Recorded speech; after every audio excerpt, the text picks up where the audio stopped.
Andor a profondément révolutionné et amélioré Rogue One de 2016, et ce, à bien des égards. Allons. C'est l'heure de l'histoire, mon poulet au miel. On ouvre les petits volets. Cœur vaillant, œil sur la balle, on ne peut pas perdre.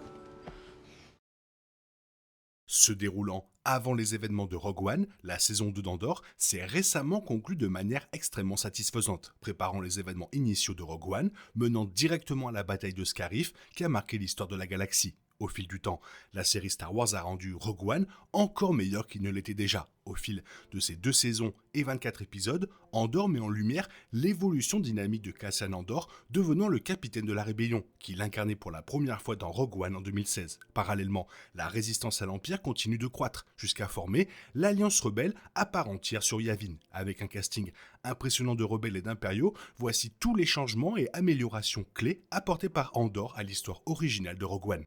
Bien qu'il n'ait pas participé à la saison 1, le directeur Krennic apparaît dans plusieurs épisodes de la saison 2, révélant ses efforts pour trouver les matériaux adéquats pour le projet Stardust, aussi appelé l'étoile de la mort. La saison 2 d'Andor confirme l'implication de Krennic dans le tragique massacre de Gorman. Après tout, le massacre impérial du peuple Gorman était secrètement lié au besoin de l'Empire d'exploiter les rares gisements de calcite de la planète pour les lentilles du réacteur de la station de combat. Il y avait aussi le problème avec le Kyber sur Jedha qui ralentissait considérablement la construction. La saison 2 d'Andor révèle que le directeur Krennic avait plus d'un an de retard sur la construction de l'étoile de la mort, ce qui éclaire sous un jour nouveau son projet et les tensions connues avec le Grand Moff Tarkin et Dark Vador. Gorman faisait partie du secteur de Tarkin et le Grand Moff avait déjà contribué à la mort de plusieurs Gorman bien avant que Krennic ne décide d'exploiter la planète. Il est donc fascinant d'en savoir plus sur la carrière de Krennic au sein de l'Empire et sur ses efforts pour faire du projet Stardust une réalité. De plus, les fuites concernant l'étoile de la mort n'ont pas commencé sur Jedha, comme le suggère Rogue One, mais avec la top de Luten au sein du bureau de sécurité impériale. Cela explique mieux les multiples failles de sécurité dont Tarkin accuse Krennic dans Rogue One. Le brutal massacre de Gorman débuta lorsque les forces impériales reçurent l'ordre secret de recourir à la violence, leur donnant ainsi l'occasion d'éliminer des centaines de manifestants initialement pacifiques. Cassian Andor était présent lors des combats, et c'est là qu'il entendit pour la première fois la phrase « Les rébellions sont fondées sur l'espoir », prononcée par le réceptionniste de l'hôtel sur Gorman, déterminé à combattre l'Empire malgré les obstacles. C'est cette même phrase que Cassian dit à Jyn Erso dans Rogue One, et qu'elle utilise ensuite pour convaincre l'Alliance rebelle de l'aider à lancer un assaut sur Scarif.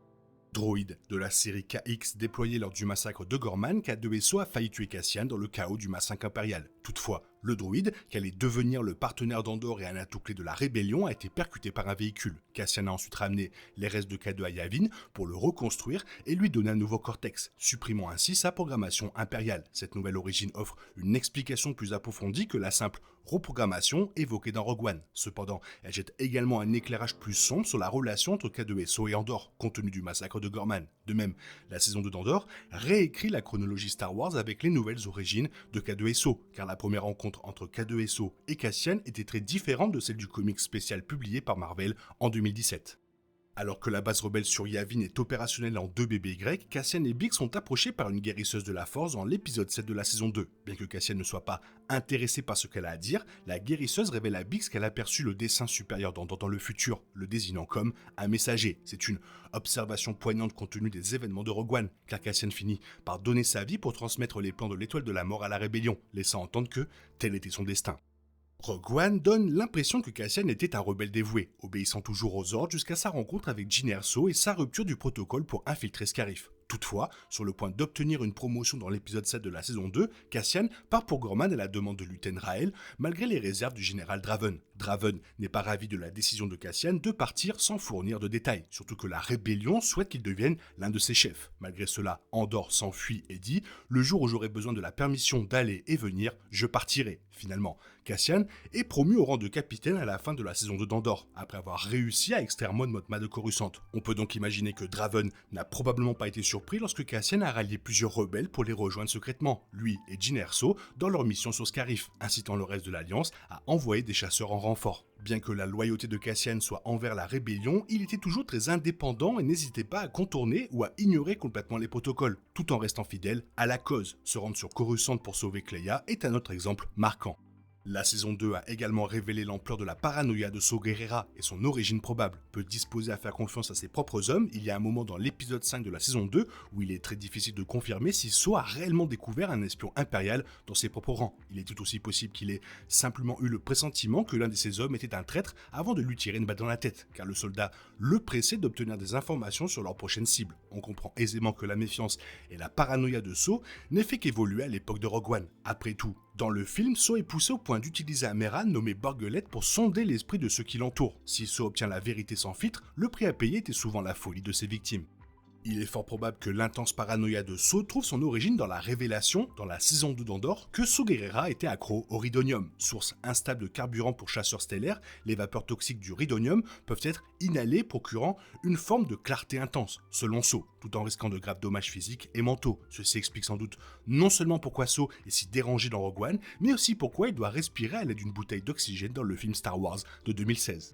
Cassian Andor a démontré qu'il valorisait son indépendance tout en se concentrant sur la survie pour assurer la sécurité de ses proches. Toutefois, la saison 2 d'Andor a montré, à chaque nouvel épisode, l'évolution progressive de Cassian vers une véritable foi en la cause. Au fil du temps, au fil des 2 saisons, Cassian Andor est devenu un véritable héros de la rébellion, une qualité qui s'est accomplie pleinement dans les derniers épisodes de la série.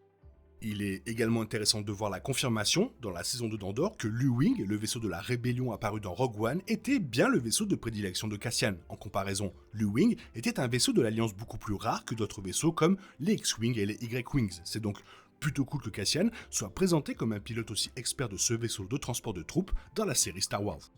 Dans Rogue One, Cassian Andor rencontre son informateur Tivik au sujet de rumeurs concernant une super arme impériale en cours de construction avec l'aide d'un ingénieur clé nommé Galen Erso. Cependant, Cassian et l'Alliance semblaient déjà bien au courant d'Erso et des rumeurs concernant une nouvelle arme en cours de construction. La saison 2 révèle que c'est Luten Rael qui a fourni les premiers renseignements à l'Alliance sur Erso et le projet Étoile de la Mort. Cela signifie que les informations de Tivik et du pilote impérial Bodhi dans Rogue One ne font que corroborer les soupçons de l'Alliance, résolvant ainsi un mystère clé du film. Dans Rogue One, l'influence de la Force sur Jyn Erso est clairement perceptible. La mère de Jyn croyait fermement en la Force, encourageant sa fille à y croire avant sa mort, lui offrant un cristal Kyber. De même, Jyn continuera de ressentir le pouvoir de la Force et de ceux qui y croient à travers des personnages comme Chirrut et Baz. Andor met également en lumière l'influence de la Force sur Cassian. Lors de sa rencontre avec une guérisseuse de la Force sur Yavin, cette femme a pressenti son destin, l'identifiant comme le messager, préfigurant son avenir dans Rogue One. Ainsi, les derniers épisodes d'Andor se concentrent sur Cassian acceptant enfin son destin et la cause, cédant au plan de la Force, à l'image de Jyn et de leur rôle commun de messager.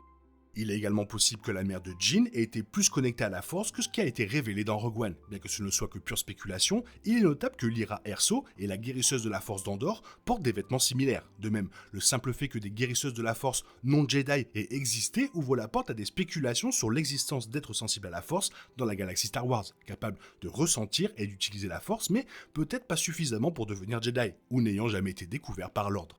Bien que Luten soit mort sur Coruscant peu après avoir obtenu ses renseignements de sa taupe du BSI, l'information est tout de même parvenue à Cassian, puis aux dirigeants de l'Alliance sur Yavin. Cela dit, Mon Mothma était la seule membre à ne pas accueillir avec scepticisme la nouvelle d'une super arme impériale secrète. Si Cassian a finalement été autorisé à rencontrer son informateur Tivik pour corroborer les informations, comme on le voit au début de Rogue One, il est remarquable de constater à quel point l'Alliance a frôlé la ruine si les rapports de Cassian et les informations de Luten n'avaient pas été pris au sérieux. Bien qu'il ait posé les fondations de toute l'Alliance rebelle, le réseau de tromperie de Luten Rael, sa propension à sacrifier froidement Davis si nécessaire et son refus de collaborer lui ont valu une mauvaise image de la part des dirigeants de l'Alliance. Cela dit, Luten était le mentor d'Andor, celui qu'il a recruté pour se battre pour la cause. Cela remet en contexte la froideur initiale d'Andor dans Rogue One, mais aussi sa décision de se soustraire à l'influence de Luten, comme lorsqu'il a choisi de ne pas tuer Galen Erso.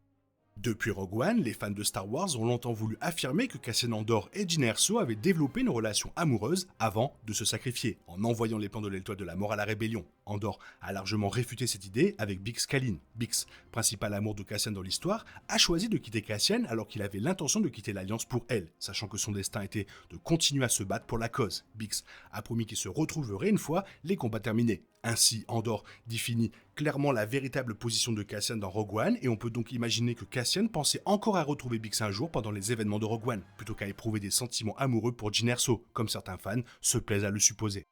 Et pour finir, la fin de la saison 2 d'Andor a rendu la mort de Cassian dans Rogue One encore plus tragique. De retour sur le monde agricole de Minaro, après avoir quitté Yavin avant les événements de Rogue One, Bix donne naissance à l'enfant de Cassian. Cela laisse entrevoir un espoir pour l'avenir, car Cassian a combattu avec succès pour permettre à la rébellion de vaincre l'Empire, permettant ainsi à sa famille de vivre un jour dans une galaxie libre. Cependant, le plus tragique est qu'il ignorait l'existence de son bébé avant son sacrifice épique dans le film culte Star Wars. Tout prend son sens quand on regarde les 2 saisons et Rogue One à la suite. C'est une superbe trilogie, rien à dire. Toi, qu'est-ce que tu penses de tout ça? N'hésite pas à me le faire savoir dans la zone commentaire. Sinon, comme d'habitude, que la force soit avec toi. Bisous bisous, bye bye. Il est impossible de compter sur les autres de nos jours. On est obligé de tout faire soi-même. Je me trompe? Rien de grave, j'avais tout prévu. Où va le monde, je vous le demande.